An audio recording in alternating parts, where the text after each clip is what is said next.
How did you guys decide to get into producing your own model kit line? Well, our first thing that we started with was model rims. Yeah, I knew that. And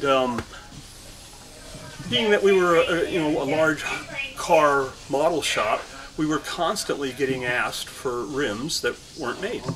And we would pass that on to Revell and Monogram and AMT and all the companies that were around during that era and say, hey, you guys should make this and you should make this. And it didn't seem like they were ever very interested in doing any of the things that we were recommending. So we made our first one, and then we made our second, and our third, and our fourth, and our fifth, and our 10th, and 20th, and 30th, and 50th. And it grew from there. And it was, it's been an adventure. We have, we have probably 100 different styles of model wheels now that we offer. Yeah, I bought a few.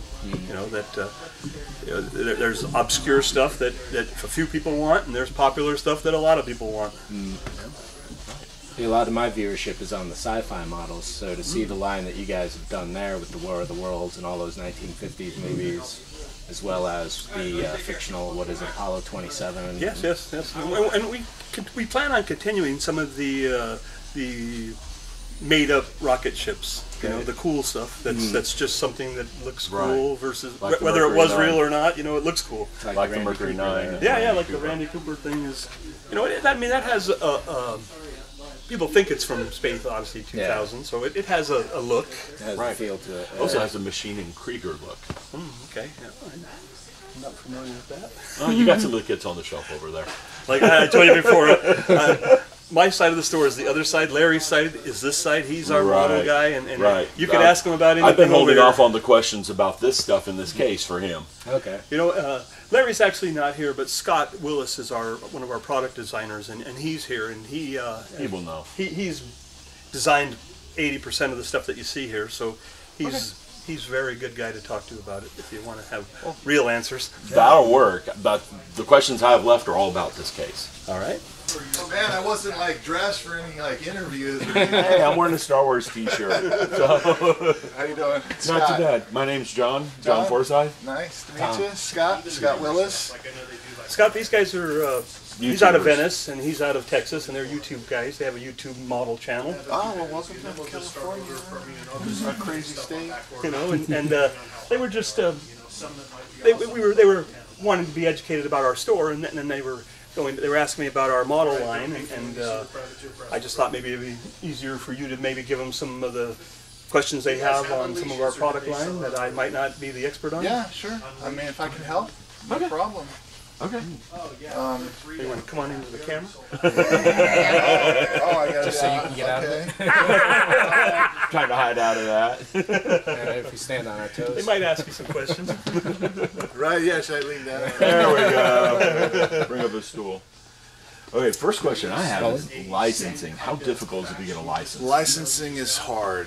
You really kind of need an in to get your foot in the door, and then you got to say and do the right things to get it happy. To make it happen. And it's usually a tough back and forth with the requirements and the changes and the nitpicking and all that kind of stuff. So it can be challenging. That's why you don't see a lot of people get into it. And then the other aspect of it is just the money required. The guarantees that are required when when you sign a license. Because they want so much return for their investment. Yeah, and you have to guarantee X amount of money up front before you've even sold one piece. And you may not sell a piece for a couple years, and yet they're getting all of their percentage based on what you projected you're selling.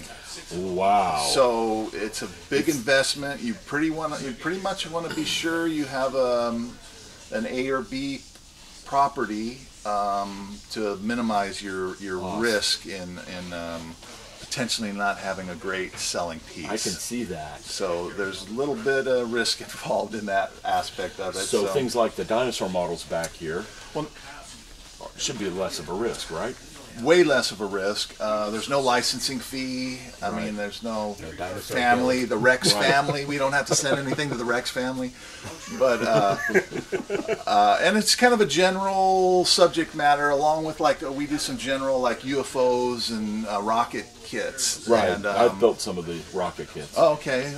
Those are my designs. A lot of them, like I designed like the Mercury 9 Yep, and the I Alpha built that. Centauris. I'll have to show you a video of what I built cool, before we go. Cool. So yeah, those are my original designs. But some of that stuff, since it's more of a general subject matter, you don't really have to license it, and yet it's a popular thing. You know, you're pretty safe doing aliens and dinosaurs and stuff. So that's a good thing. Yeah. Actually. So the risk is less, although along with that, you don't have the property title attached to it.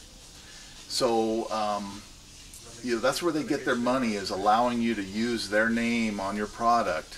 Because you can have the best robot in the world, but you put Terminator on it, and it's the Terminator robot. It's going to sell a lot better. There's a big difference there, yeah. So that's where they get you, and you can do some great designs, like we do. We do pretty good with our rockets and UFOs because it's general, but the big numbers are usually with the properties. Of course, I've noticed a difference in the price between the UFOs and the rockets and the licensed products. Yeah, the licensed stuff is a bit more expensive just because we have a percentage we have to pay out. Right. And then they're more particular about production and the quality, so it takes longer, and approvals and and all that kind of stuff. So it kind of snowballs. But we've been fortunate with some really good licenses with War of the Worlds and Terminator 2 recently, and we've done Tarzan. We've done Tarzan and Galaxy Quest for all I built one of those. Yeah, that one right back there. For all the hyper nerders out there that know what that is. But with something like the old War of the Worlds or the Space Ark, is that easier to get a license for because it is a 1950s kind of film, or before licensing? Not so much. You're still dealing with the same people that still own the same license. Yeah, you're still dealing with the huge companies. In this case, we deal with Paramount, and pretty much what they want is a big chunk to bring to their boss and say, okay, we got X amount of guys that want to license products. So a lot of our licenses are kind of combined to make it look like a little bigger fish when they present it to their higher ups into getting it passed, because they don't want they're dealing with $100,000 contracts and stuff, and you can't come in with one property and say, hey, we want to give you a couple grand and let us use your name, and so we combine our stuff. A lot of our contracts have 2 or 3 properties in them, like the 05 War of the Worlds, the Spielberg War of the Worlds has, I believe, When Worlds Collide. Yeah, that rocket, and that's involved in that contract, and